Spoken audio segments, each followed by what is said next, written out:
అండి అందరికీ welcome back to Manjula's diaries. డప్పుల సౌండ్ వినిపిస్తుంది. మేము ఎక్కడికి వెళ్తున్నామని చూస్తున్నారా? చెప్తానుండండి.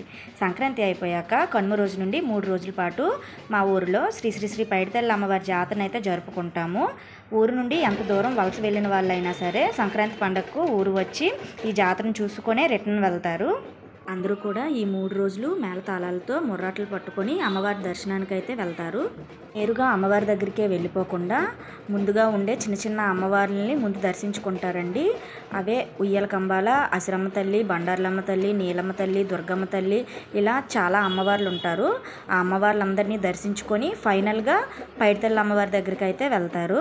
అందరూ వాళ్ళ ఆడపిల్లలను, బంధువులను పిలుచుకొని అమ్మవారికి వేటలు వేసి ఘనంగా జాతరను అయితే జరుపుకుంటారండి. మా ఊరి ఇలవేల్పు శ్రీ పైడితల్లి అమ్మవారి మహిమను మేమే కాకుండా మా చుట్టుపక్కల ఊరు వాళ్ళందరూ కూడా నమ్ముతారండి. అందుకే వాళ్ళు కూడా దర్శనాలు చేసుకోవడానికి ఈ 3 రోజులు వస్తూ ఉంటారు.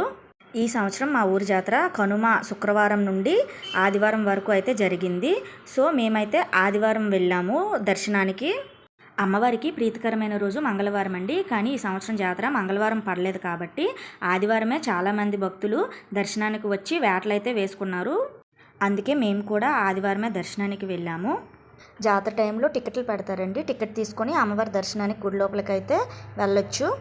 ఆదివారం గుడి చాలా రద్దీగా ఉంటుందండి. జామున్ 2 నుండే జనాలు అయితే దర్శనానికి వస్తూ ఉంటారు. అమ్మవారిని దర్శించుకొని మన మనసులో కోరిక చెప్పుకుంటే తప్పకుండా నెరవేరుతుందని మేమందరము నమ్ముతాము.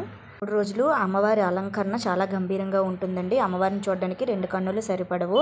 అమ్మవారి దర్శనం అయిపోయిన తర్వాత మనసు చాలా ప్రశాంతంగా ఉంటుందండి. మీరే చూడండి మా అమ్మవారిని రంగురంగుల చీర, పువ్వులతో ఎంత కలకల్లాడుతున్నారో. నాకైతే అరటిపండులో అమ్మవారి పసుపు కుంకుమను పెట్టి ప్రసాదంగా ఇచ్చారండి. అదే తిన్నాను. అయిపోయాక బయటకు వెళ్ళి వేటనైతే మొక్కుకోవాలి. అమ్మవారికి వేట వేసిన తర్వాత మా ఫ్యామిలీ అందరము గ్రూప్ పిక్చర్ దిగి ఇంటికైతే వెళ్ళిపోయాము. జాతర అంటే మొక్కుబడులు వేటలే కాదు కదా, మిగతా ఎంజాయ్మెంట్ కూడా ఉంటుంది. ఈ 3 రోజులు రాత్రిపూట చాలామంది జనం వస్తారు జాతరని చూడడానికి. చుట్టుపక్కల ఊర్ల వాళ్ళందరూ ఈవినింగ్ 6 తర్వాత జాతరకు అయితే వస్తారు. చిన్నపిల్లలు ఆడుకోవడానికి రకరకాల గేమ్స్ అయితే ఉంటాయి. జెయింట్ వీళ్ళు, రంగుల రత్నాలు, ఇలా చాలా ఎంజాయ్మెంట్ అయితే ఉంటుంది. ఈ 3 రోజులు పెద్దవారు కూడా పిల్లల్లా మారిపోయి మరీ ఎంజాయ్మెంట్ అయితే చేస్తారు. అంతేకాకుండా ప్రోగ్రామ్స్ కూడా పెడతారండి. పౌరాణిక నాటకాలు, సాంఘిక నాటకాలు, బాలు రైడర్స్ డ్యాన్స్ ఈవెంట్ లాంటివి కూడా పెడతారు. ఒక సంవత్సరం మా ఊరి జాతరకు వచ్చిన వాళ్ళు మళ్ళీ మళ్ళీ రావాలని అనుకుంటారు. అంత బాగుంటుంది మా ఊరి జాతర. జాతరలో చిన్నప్పుడు ఫ్రెండ్స్ని కలిసి మేమైతే చాలా బాగా ఎంజాయ్ చేస్తాము. అంతేనండి వీడియో. సబ్స్క్రైబ్ చేయడం మర్చిపోవద్దు. Bye bye.